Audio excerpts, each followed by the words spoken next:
اعوذ باللہ من الشیطان الرجیم، بسم اللہ الرحمن الرحیم۔ پارہ نمبر 9 کا خلاصہ۔ سب سے پہلے اللہ کریم نے حضرت شعیب علیہ السلام کو جو ان کی قوم نے دھمکی دی اس کو ذکر فرمایا۔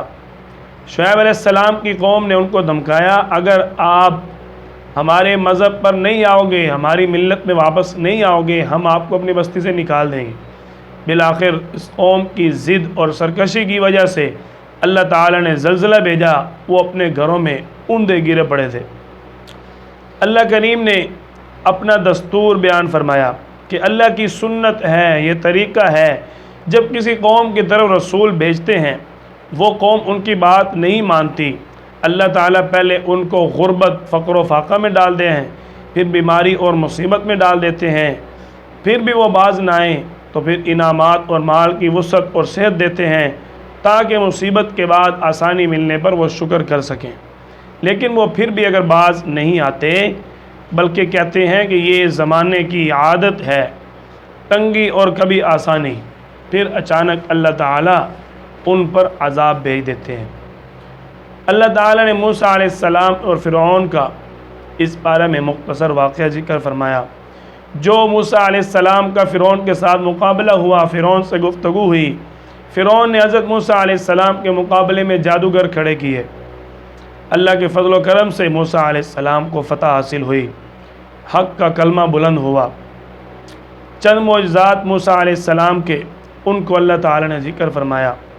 مختلف عذابوں کا اللہ تعالیٰ نے ذکر فرمایا کہ اللہ کی طرف سے 5 عذاب، طوفان کا عذاب، ٹڈی دل کا عذاب، چچڑیوں کا عذاب، جوؤں کا، مینڈکوں کا، خون کا، یہ سارے عذاب اللہ تعالیٰ کی طرف سے بھیجے گئے۔ قوموں کی اپیل، جب عذاب آتا ہے قوم اللہ سے، اللہ کے پیغمبر سے اپیل کرتی ہے، جس طرح کہ موسیٰ علیہ السلام سے ان کی قوم نے اپیل کی، اللہ سے دعا کرو اگر یہ عذاب ٹل جائے تو ہم آپ کی بات مان لیں گے۔ موسیٰ علیہ السلام اللہ سے دعا کرتے، عذاب ٹل جاتا، وہ بدبخت پھر سرکشی اور نافرمانی شروع کر دیتے۔ پھر دوسرا عذاب آتا، موسیٰ علیہ السلام اللہ سے دعا کرتے، اللہ تعالیٰ موسیٰ علیہ السلام کی بات مان لیتے۔ موسیٰ علیہ السلام کی دعا سے عذاب ٹل جاتا، یہ پھر سرکشی اور نافرمانی شروع کر دیتے۔ اللہ تعالیٰ نے فرمایا یہ لوگ سرکشی سے باز نہیں آئیں گے، ان کی سرکشی بڑھتی جائے گی، ان پر عذاب ہی آنے دو۔ ضابطۂ حیات کی درخواست، اللہ تعالیٰ نے ضابطۂ حیات بیان فرمایا۔ حضرت موسیٰ علیہ السلام بنی اسرائیل کو ساتھ لے گئے تو فرعونیوں نے پیچھا کیا، وہ دریا میں غرق ہو گئے۔ اب بنی اسرائیل نے حضرت موسیٰ علیہ السلام سے درخواست کی، ہمیں کوئی ضابطۂ حیات، شریعت یا دستور خداوندی چاہیے جس کے مطابق ہم زندگی گزار سکیں۔ حضرت موسیٰ علیہ السلام نے اللہ تعالیٰ سے درخواست کی، اللہ تعالیٰ نے فرمایا کوہ طور پر 30 دن کا قیام فرمائیں، پھر اللہ نے مزید 10 دن اور بڑھا دیے۔ امام الانبیاء کے اوصاف اللہ کریم نے بیان فرمائے کہ جو میرا پیغمبر خاتم الانبیاء ہے وہ نئی شریعت لے کر آئے گا۔ اس کی دوسری صفت کہ وہ اللہ کا نبی ہوگا، تیسری صفت کہ وہ امی ہوں گے، چوتھی صفت آپ صلی اللہ علیہ وسلم کا تذکرہ تورات اور انجیل میں ہے۔ ان کے ساتھ ساتھ حضرت موسیٰ علیہ السلام کو خطاب بھی ہے کہ آپ کی قوم کے جو لوگ نبی کریم صلی اللہ علیہ وسلم کے زمانے میں موجود ہوں گے ان کے لیے دنیا اور آخرت کی کامیابی میرے خاتم الانبیاء صلی اللہ علیہ وسلم کی اتباع کرنے میں ہوگی۔ اللہ نے ختم نبوت پر دلیل پیش فرمائی، قُلْ يَا أَيُّهَا النَّاسِ إِنِّي رَسُولُ اللَّهِ إِلَيْكُمْ جَمِيعًا، آپ اعلان کر دیجئے کہ آپ اب کل کائنات کے لیے رسول بنا کر بھیجے گئے۔ اللہ تعالیٰ نے ایک وعدے کو ذکر فرمایا۔ وعدہ یہ تھا جب حضرت آدم علیہ السلام کو جنت سے زمین پر اتارا گیا تو وادی نعمان میں جو عرفات میں واقع ہے، اللہ تعالیٰ نے قیامت تک پیدا ہونے والی انسانیت کی روحوں کو جمع کیا۔ وہ چھوٹی چھوٹی چیونٹوں کی شکل میں تھے۔ پھر ان سے عہد پیمان لیا، کیا وہ اللہ کو اپنا رب مانتے ہیں؟ سب نے اقرار کیا، قالوا شہیدنا، ہم آپ کو اپنا رب مانتے ہیں۔ دنیا میں آنے کے بعد کچھ شخصیات ایسی بھی تھیں جنہیں عہد الست یاد رہا تھا۔ اس کے بعد اللہ تعالیٰ نے ایک واقعہ بیان فرمایا قوم جبارین سے جہاد کا۔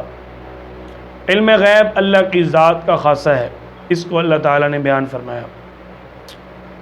امام کے پیچھے مقتدی خاموش رہیں گے، اس کو اللہ تعالیٰ نے بیان فرمایا۔ وَإِذَا قُرِئَ الْقُرْآنُ فَاسْتَمِعُوا لَهُ وَأَنصِتُوا لَعَلَّكُمْ تُرْحَمُونَ۔ قرآن کریم موجب رحمت ہونا اس وقت ہوگا جب اس کی قرأت کے وقت خاموشی اور آداب کا خیال پورا رکھا جائے گا۔ قرآن کریم کا ادب ہے جب پڑھا جائے تو اس کو کان لگا کر توجہ سے سنیں اور خاموش رہیں۔ جہری اور سری نمازیں، اب بات کو سمجھیں، اس آیت کا تعلق نماز کے ساتھ ہے۔ پورا قرآن سورۃ فاتحہ سے لے کر سورۃ الناس تک 114 سورتوں کا نام ہے۔ نمازیں دو طرح کی ہوتی ہیں، نمبر 1 جہری جیسے فجر، مغرب، عشاء، نمبر 2 سری جیسے ظہر اور عصر۔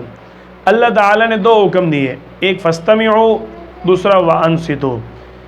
فجر، مغرب اور عشاء کے لیے اللہ تعالیٰ نے فاستمعوا کا حکم دیا، جب امام جہری قرأت کرے تم قرآن سنو، اور وانصتوا کا حکم دیا جب ظہر اور عصر میں امام خاموش ہو تم بھی خاموش رہو۔ امام کے پیچھے قرأت کرنا درست نہیں ہے۔ اس پارہ کا دوسرا حصہ سورۃ الانفال پر مشتمل ہے۔ انفال سے مراد مال غنیمت جو میدان جنگ میں ملتا ہے۔ مال غنیمت کا حکم اللہ تعالیٰ نے بیان فرمایا۔ غزوہ بدر کے موقع پر فتح کے بعد مسلمانوں کے درمیان مال غنیمت کی تقسیم شروع ہوئی، تو اس آیت میں اللہ تعالیٰ نے مال غنیمت کے فیصلے کا اختیار اللہ اور اس کے رسول کو دیا۔ مسلمانوں کو آپس میں صلح اور تقوی کا حکم دیا۔ مال غنیمت کی مزید تفصیل 10ویں پارے کے شروع میں آئی۔ مومنین کی اللہ نے صفات بیان فرمائی۔ انما المؤمنون الذین اذا ذکر اللہ وجلت قلوبہم واذا تلیت علیہم آیاتہ زادتہم ایمانا۔ پہلی صفت خوف خدا، دوسری صفت تلاوت کے ذریعے اپنے ایمان کو بڑھاتے ہیں، ایمان کو ترقی کرتے ہیں، تیسری صفت کہ مومنین اللہ پر توکل کرتے ہیں۔ توکل اسباب اختیار کرتے ہوئے اللہ پر بھروسہ کرنا ہے، اسباب توکل کے خلاف نہیں ہیں۔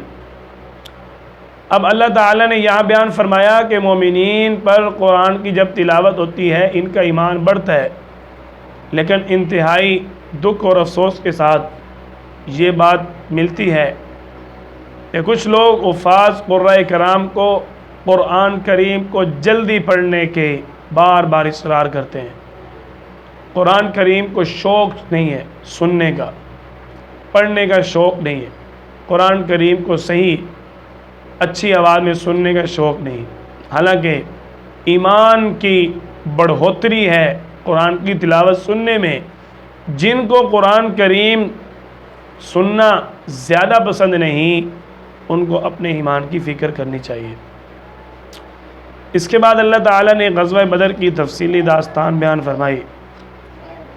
میدان جنگ میں کامیابی کے چند اصول بیان فرمائے۔